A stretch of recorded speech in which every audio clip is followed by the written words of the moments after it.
Morning friends, welcome to Study Glow. दोस्तों स्वागत है आपका अपने चैनल स्टडी ग्लो में। आपकी सफलता हमारा संकल्प। जैसा कि आप सभी जानते हैं दोस्तों, हम डेली बेसिस पर मंडे टू फ्राइडे सुबह 10:30 बजे दोस्तों जनरल साइंस के इंपॉर्टेंट एमसीक्यूज कर रहे हैं दोस्तों, जो आपके आने वाले एग्जाम आरआरबी, एनटीपीसी और आरआरसी ग्रुप डी के लिए दोस्तों बहुत ही ज़्यादा इंपॉर्टेंट है दोस्तों। इस सेशन में हम प्रीवियस क्वेश्चन कर रहे हैं दोस्तों, जो भी रेलवे की 2018, 2016 एनटीपीसी ग्रुप डी, एएलपी के एग्जाम दोस्तों पूछे हैं, वो सारे क्वेश्चन डिस्कस कर रहे हैं। साथ ही साथ दोस्तों न्यूमेरिकल भी डिस्कस करते हुए चल रहे हैं। ठीक है, ये सेशन आप लोगों के लिए दोस्तों बहुत इंपॉर्टेंट होने वाला है। चलिए बिना देरी करें दोस्तों आज का सेशन शुरू करते हैं। क्वेश्चन नंबर 1 आपके सामने ये है, जल्दी से करिए आप लोग आंसर। बताइए दोस्तों क्वेश्चन नंबर 1 का आंसर क्या होगा। इजी क्वेश्चन है। एक खिलौना कार 5 सेकंड में 3 मीटर पर सेकंड से 5 मीटर पर सेकंड त्वरित होती है, तो इसका त्वरण क्या होगा। जल्दी से बताइए दोस्तों इसका आंसर क्या होगा। तो दोस्तों जैसे कि आप सभी जानते हैं दोस्तों, जो त्वरण होता है, एक्सेलरेशन होता है दोस्तों, क्या होता है, वेग में परिवर्तन की दर को, वेग में परिवर्तन की दर को दोस्तों क्या बोलते हैं, त्वरण बोलते हैं। जहां दोस्तों टी आपका क्या हो जाएगा, समय हो जाएगा। वी आपका क्या होता है दोस्तों, अंतिम वेग, फाइनल वेलोसिटी। यू आपका दोस्तों क्या होता है, प्रारंभिक वेग। ठीक है, इनिशियल वेलोसिटी। तो दोस्तों वैल्यू पुट कर देंगे। अंतिम वेग दोस्तों कितना था, 5। ठीक है दोस्तों, प्रारंभिक वेग कितना है, 3। ठीक है दोस्तों, टाइम कितना है, 5। सॉल्व कर लीजिए दोस्तों, क्या आ जाएगा, 2/5। ठीक है दोस्तों, सॉल्व करने पे दोस्तों आपका आंसर क्या आ जाएगा, 0.4। और आप सभी जानते हैं दोस्तों त्वरण की यूनिट क्या होती है, मीटर पर सेकंड स्क्वायर। तो ऑप्शन ए आपका बिल्कुल सही आंसर हो जाएगा। ठीक है दोस्तों, किसी भी क्वेश्चन में किसी भी प्रकार का डाउट हो तो आप लोग कमेंट सेक्शन में ज़रूर बताएं। चलिए क्वेश्चन नंबर 2 जल्दी से आंसर करिए दोस्तों क्वेश्चन नंबर 2 का। और दोस्तों सेशन की पीडीएफ के लिए आप मेरा टेलीग्राम चैनल ज्वाइन करें, जिसका लिंक आपको नीचे डिस्क्रिप्शन बॉक्स में मिल जाएगा। बताइए दोस्तों निम्नलिखित में से 20 न्यूट्रॉन और 18 इलेक्ट्रॉन वाला कण कौन सा है। बताइए दोस्तों, जल्दी से आंसर करिए दोस्तों। जिसमें 20 न्यूट्रॉन हो और 18 इलेक्ट्रॉन हो, ऐसा कौन सा कण है। तो दोस्तों जो भी कण या एलिमेंट हो, ठीक है दोस्तों, तो जो नीचे नंबर लिखे होते हैं, ठीक है, जो नीचे नंबर लिखे होते हैं दोस्तों, वो आपके क्या होते हैं, नंबर ऑफ प्रोटॉन। ठीक है, और नंबर ऑफ प्रोटॉन ही दोस्तों किसके बराबर होते हैं, नंबर ऑफ इलेक्ट्रॉन के बराबर। ये आप लोग याद रखेंगे। और जो दोस्तों ऊपर वाला नंबर होता है उसको हम ए से रिप्रेजेंट करते हैं दोस्तों, जो क्या होता है, प्रोटॉन और न्यूट्रॉन का दोस्तों क्या होता है, योग होता है। तो दोस्तों नीचे वाला नंबर क्या होता है, प्रोटॉनों की संख्या। प्रोटॉनों की संख्या किसके बराबर होती है, इलेक्ट्रॉनों की संख्या। तो इलेक्ट्रॉनों की संख्या आपको कितनी दे रखी है, 18। देख लीजिए कौन से ऑप्शन में 18 है, तो एक ही ऑप्शन दिखाई दे रहा है, ऑप्शन बी। ठीक है, तो ऑप्शन बी आपका बिल्कुल सही आंसर हो जाएगा। ठीक है दोस्तों, चलिए नेक्स्ट क्वेश्चन, क्वेश्चन नंबर 3 जल्दी से आंसर करिए दोस्तों। क्वेश्चन नंबर 3 का न्यूमेरिकल है। क्या होगा, 2 प्रतिरोध 10 ओम और एक अन्य 20 ओम श्रृंखला में 6 वोल्ट की बैटरी से जुड़े हुए हैं, तो सर्किट में विद्युत धारा क्या होगी। बताइए दोस्तों, रेलवे ग्रुप डी 2018 का आया हुआ न्यूमेरिकल है ये। जल्दी से सॉल्व करिए दोस्तों। रेलवे ग्रुप डी 2018 का न्यूमेरिकल आया हुआ है, जल्दी से आंसर करिए, अच्छा क्वेश्चन है। तो दोस्तों आपको क्या दे रखा है, वोल्टेज दे रखा है कितना, 6 वोल्ट। ठीक है दोस्तों, आपको धारा निकालनी है। और आपको दोस्तों प्रतिरोध कितने दे रखे हैं, पहला दे रखा है आपको 10 ओम और दूसरा प्रतिरोध आपको दे रखा है 20 ओम। तो दोस्तों वी आई आर में कौन सा रिलेशन होता है, V equals to I R. ठीक है दोस्तों, आपको किसकी वैल्यू निकालना है, धारा की वैल्यू निकालना है। तो आई इक्वल्स टू क्या हो जाएगा दोस्तों, वी अपॉन आर। तो दोस्तों वैल्यू पुट करेंगे। वोल्टेज की वैल्यू कितनी दे रखी है, 6। लेकिन दोस्तों प्रतिरोध में थोड़ा लोचा हो गया, 2 प्रतिरोध दिए हैं। तो आपने देखा होगा किस सीरीज़ में, श्रृंखला में। श्रृंखला में दोस्तों इक्विवेलेंट रेजिस्टेंस निकालना पड़ेगा आपको, कुल प्रतिरोध दोस्तों निकालना पड़ेगा। तो क्या होगा, R1 प्लस R2 सीरीज़ में इसी प्रकार से जोड़ते हैं दोस्तों। तो 10 प्लस 20 कितना हो जाएगा दोस्तों, आप कुल प्रतिरोध 30 ओम हो जाएगा। तो दोस्तों यहाँ पे हम क्या रख देंगे, 30 ओम। सॉल्व कर लीजिए दोस्तों, क्या हो जाएगा आंसर, 6 कम 6, 6 पना 30। ठीक है, तो दोस्तों 1/5 को हम क्या लिख सकते हैं, 0.2 एम्पियर। तो ऑप्शन ए आपका बिल्कुल सही आंसर हो जाएगा। ठीक है दोस्तों, उम्मीद है आप लोगों को सेशन पसंद आ रहा होगा।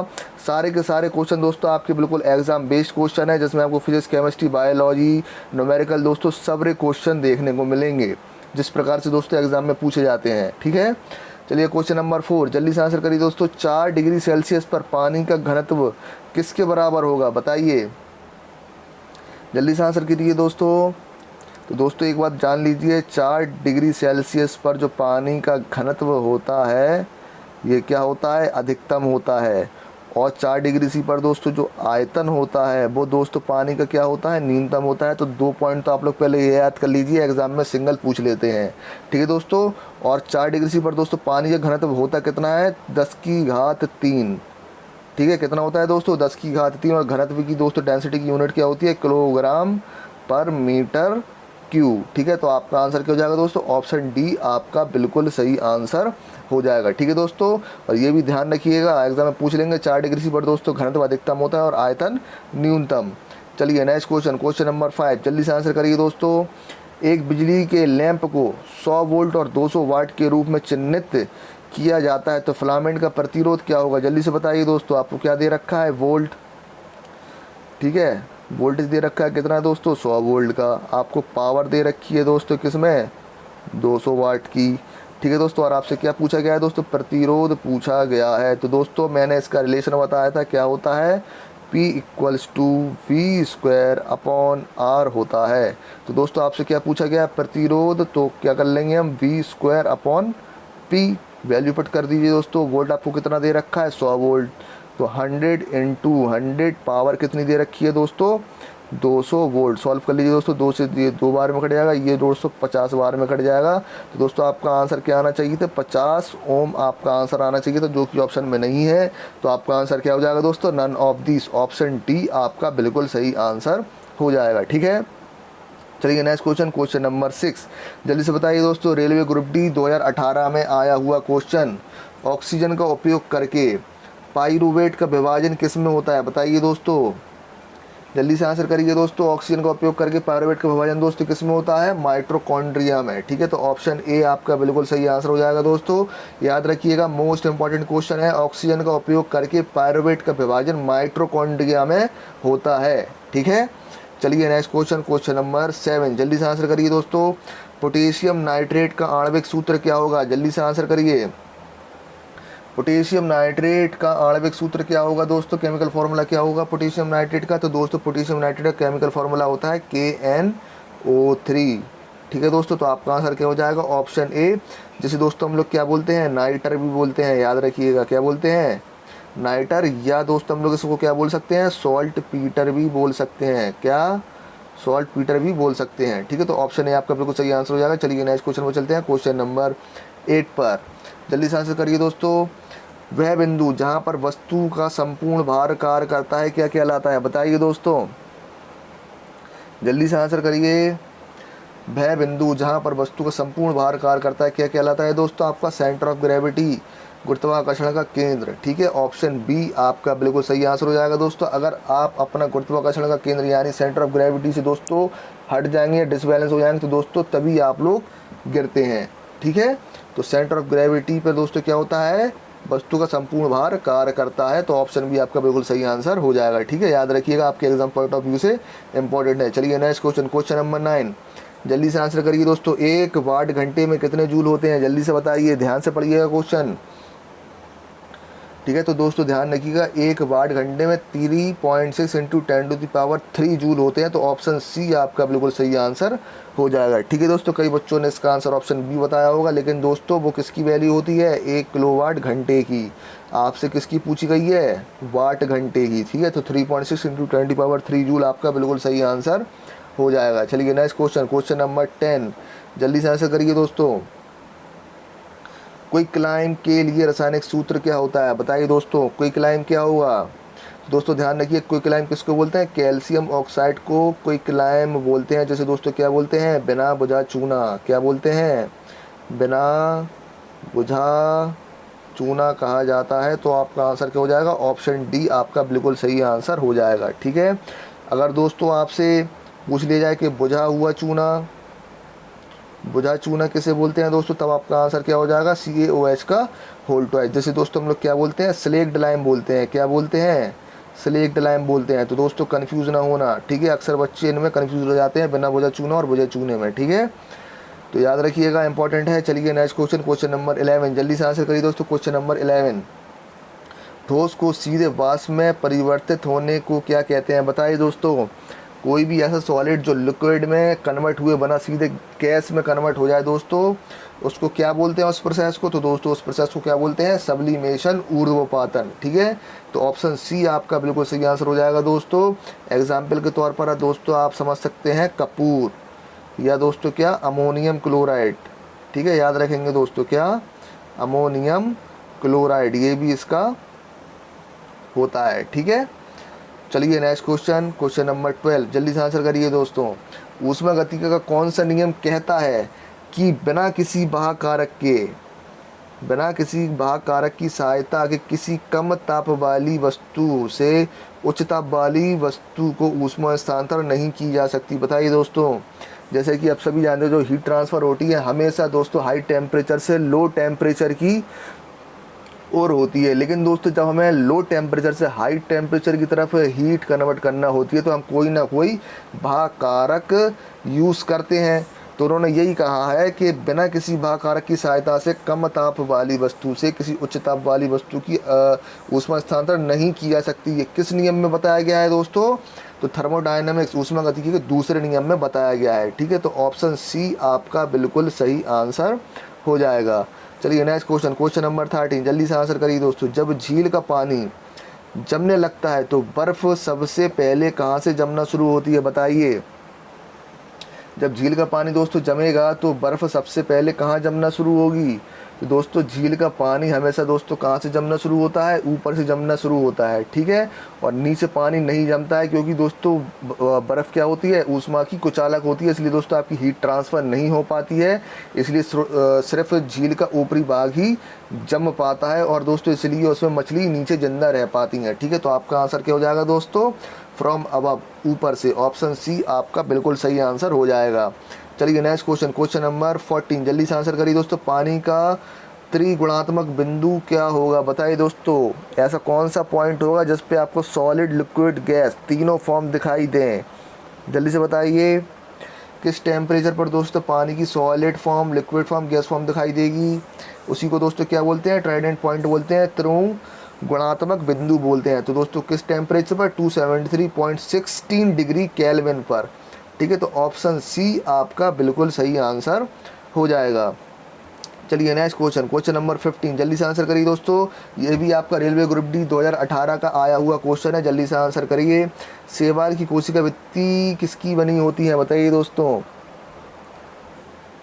शैवाल की कोशिका भित्ति दोस्तों किसकी बनी होती है? दोस्तों ध्यान रखिएगा, सेल्यूलोज की बनी होती है। तो ऑप्शन सी आपका बिल्कुल सही आंसर हो जाएगा। ठीक है दोस्तों, और एग्जाम में आपसे ये भी पूछ सकते हैं कि दोस्तों शैवालों का अध्ययन क्या कहलाता है? स्टडी ऑफ एल्गी क्या कहलाती है दोस्तों? तो आपका आंसर क्या हो जाएगा? फाइकोलॉजी। ठीक है, याद रखेंगे दोस्तों, इंपॉर्टेंट है। ठीक है, चलिए नेक्स्ट क्वेश्चन, क्वेश्चन नंबर 16, जल्दी से आंसर करिए दोस्तों क्वेश्चन नंबर 16 का। और दोस्तों सेशन की पीडीएफ के लिए आप मेरा टेलीग्राम चैनल ज्वाइन करें, जिसका लिंक आपको नीचे डिस्क्रिप्शन बॉक्स में मिल जाएगा। ठीक है, चलिए आंसर करिए दोस्तों। पोटेशियम परमैंगनेट और पोटेशियम का प्रतिशत ज्ञात करें। बताइए दोस्तों। अच्छा न्यूमेरिकल है केमिस्ट्री का। तो दोस्तों उसके लिए सबसे पहले आपको पोटेशियम परमैंगनेट का क्या आना चाहिए? केमिकल फॉर्मूला आना चाहिए। क्या होता है दोस्तों? KMnO4 होता है। ठीक है दोस्तों, और आपका प्रतिशत किसका निकालना है? पोटेशियम का। ठीक है, तो दोस्तों हम क्या करेंगे? इसका क्या निकाल लेंगे दोस्तों? द्रव्यमान निकाल लेंगे। तो दोस्तों पोटेशियम का कितना होता है? 39। ठीक है, मैंगनीज का दोस्तों कितना होता है? 54। ऑक्सीजन के दोस्तों कितने अणु हैं? 4 हैं। और दोस्तों ऑक्सीजन का परमाणु द्रव्यमान कितना होता है? 16। दोस्तों टोटल कितना हो गया? 157। ठीक है दोस्तों, ये KMnO4 का अणुभार निकल गया। और दोस्तों पोटेशियम का कितना होता है? 39। तो दोस्तों आपसे क्या पूछा गया? पोटेशियम परमैंगनेट में पोटेशियम का प्रतिशत कितना होता है? तो दोस्तों कंपेयर किससे कर रहे हैं? Potassium permanganate. जिससे भी कंपेयर करते हैं दोस्तों उसे कहाँ रखते हैं? नीचे। और जिसका दोस्तों ज्ञात करना हो उसको कहाँ रखते हैं? ऊपर। और प्रतिशत लगाने के लिए दोस्तों 100 से क्या कर देते हैं? गुणा। जब आप इसको सॉल्व करेंगे तब आपका आंसर दोस्तों लगभग 24% के आसपास आएगा। तो ऑप्शन डी आपका बिल्कुल सही आंसर हो जाएगा। ठीक है दोस्तों, एक ही क्वेश्चन में दोस्तों आपने परमाणु द्रव्यमान निकालना भी सीख लिया और दोस्तों परसेंटेज निकालना भी। ठीक है, चलिए नेक्स्ट क्वेश्चन, क्वेश्चन नंबर 17, जल्दी से आंसर करिए दोस्तों। क्वेश्चन नंबर 17 का AQ और AMU का मतलब क्या होता है? बताइए दोस्तों, जल्दी से बताइए। ए क्यू और ए एम का मतलब दोस्तों ये होता है, जब आप किसी का भी परमाणु द्रव्यमान निकालते हैं दोस्तों, जो कार्बन का आइसोटोप होता है दोस्तों, उसके 1/12 द्रव्यमान से कंपेयर किया जाता है। ठीक है, तो आपका आंसर क्या हो जाएगा दोस्तों? ऑप्शन ए आपका बिल्कुल सही आंसर हो जाएगा। चलिए नेक्स्ट क्वेश्चन, क्वेश्चन नंबर 18, जल्दी से आंसर करिए दोस्तों। केतली में पानी गर्म होना का उदाहरण किसका है? बताइए दोस्तों, केतली में जो आपका पानी गर्म होता है ये किसका उदाहरण है? बताइए दोस्तों। तो दोस्तों ये किसका उदाहरण है? ये दोस्तों उदाहरण है संवहन का, कन्वेक्शन का। ठीक है, तो ऑप्शन ए आपका बिल्कुल सही आंसर हो जाएगा। चलिए नेक्स्ट क्वेश्चन, क्वेश्चन नंबर 19, जल्दी से आंसर करिए दोस्तों। मानव शरीर का सामान्य तापमान कितना होता है? जल्दी से बताइए। केल्विन पैमाने पर दोस्तों ह्यूमन टेम्परेचर कितना होता है नॉर्मल? तो दोस्तों कितना होता है? 310 केल्विन। ऑप्शन बी आपका बिल्कुल सही आंसर हो जाएगा। ठीक है, अगर दोस्तों मैं पूछ लूँ फ़ॉरेनहाइट में कितना होता है, तो दोस्तों कितना होता है? 98.6 डिग्री फ़ॉरेनहाइट। अगर दोस्तों मैं पूछ लूँ सेल्सियस में कितना होता है, तब दोस्तों आपका आंसर क्या हो जाएगा? 37.5 डिग्री सेल्सियस। ठीक है दोस्तों, याद रखिएगा। क्वेश्चन नंबर 20, जल्दी से आंसर करिए दोस्तों। RH फैक्टर की खोज किसने की थी? जल्दी से बताइए। RH फैक्टर की खोज दोस्तों किसने की थी? जल्दी से बताइए। तो दोस्तों RH फैक्टर की खोज की थी लैंडस्टीन ने। ऑप्शन बी आपका बिल्कुल सही आंसर हो जाएगा दोस्तों। और ल्यूवेनहॉक ने दोस्तों किसकी खोज की थी? जल्दी से बताइए दोस्तों, किसकी की थी? बैक्टीरिया की, बैक्टीरिया यानी जीवाणु की खोज की थी ल्यूवेनहॉक ने, ये आप लोग याद रखेंगे। विलियम हार्वे दोस्तों बहुत इंपॉर्टेंट है, रक्त परिसंचरण यानी ब्लड सर्कुलेशन, ब्लड सर्कुलेशन रक्त परिसंचरण की खोज दोस्तों किसने की थी? विलियम हार्वे ने। और दोस्तों रॉबर्ट ब्राउन ने किसकी खोज की थी? केंद्रक की। ठीक है, याद रखेंगे दोस्तों। चारों में से कोई भी पूछ सकते हैं, चारों के चारों दोस्तों इंपॉर्टेंट है। ठीक है, तो दोस्तों अगर आपको सेशन अच्छा लगा हो, क्वेश्चन पसंद आए हो, तो आप लोग सेशन को ज़्यादा से ज़्यादा लाइक करें दोस्तों, ज़्यादा से ज़्यादा अपने फ्रेंडों में शेयर करें। ठीक है, और जो भी चैनल पर नए आए हुए चैनल को आप लोग आज ही सब्सक्राइब करें और बेल आइकन जरूर प्रेस करें, जिससे आपको आने वाले नोटिफिकेशन मिल सके दोस्तों। ठीक है, और दोस्तों इस सेशन की PDF के लिए मेरे टेलीग्राम चैनल ज्वाइन करें, जिसका लिंक आपको नीचे डिस्क्रिप्शन बॉक्स में मिल जाएगा दोस्तों। टेलीग्राम चैनल का नाम है स्टडी ग्लोब। चलिए दोस्तों, कल मिलते हैं सेम टाइम सेम प्लेस पर नए क्वेश्चन के साथ। Thank you, bye bye.